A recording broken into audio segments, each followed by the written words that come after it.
வணக்கம். போட்டிருக்க shift VDI optional 2017 ஒரு ஓனரு 1/11 ஓடிக்கு சர்வீஸ் ரெக்கார்டு 4 டயர் ஒரு 90 காசு இருக்கும். இன்சூரன்ஸ் ஒரு 2 மாதம் கரண்டில் சிங்கிள் ஏர் பேக் வந்துடும், ஏபிஎஸ் வந்துடும். வண்டி குவாலிட்டியாக இருக்கும், ரீப்ளேஸ்மெண்ட் இருக்காது.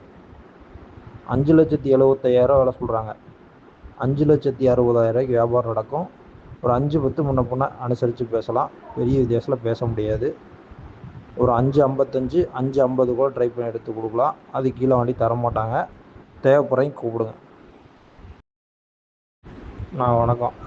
போட்டிருக்க ஷிஃப்ட்டு விடிஐ ஆப்ஷனல் 2017 ஒரு ஓனரு 1/11 ஓடிக்கு சர்வீஸ் ரெக்கார்டு 4 டயர் ஒரு 90 காசு இருக்கும். இன்சூரன்ஸ் ஒரு 2 மாதம் கரண்டில் சிங்கிள் ஏர் பேக் வந்துடும், ஏபிஎஸ் வந்துடும். வண்டி குவாலிட்டியாக இருக்கும், ரீப்ளேஸ்மெண்ட் இருக்காது. 5,75,000 வேலை சொல்கிறாங்க. 5,60,000 வியாபாரம் நடக்கும். ஒரு 5-10 முன்ன பின்ன அனுசரித்து பேசலாம், பெரிய வித்தியாசத்தில் பேச முடியாது. ஒரு 5,55 5,50 கூட ட்ரை பண்ணி எடுத்து கொடுக்கலாம். அது கீழே வண்டி தரமாட்டாங்க. தேவைப்படுறீங்க கூப்பிடுங்க.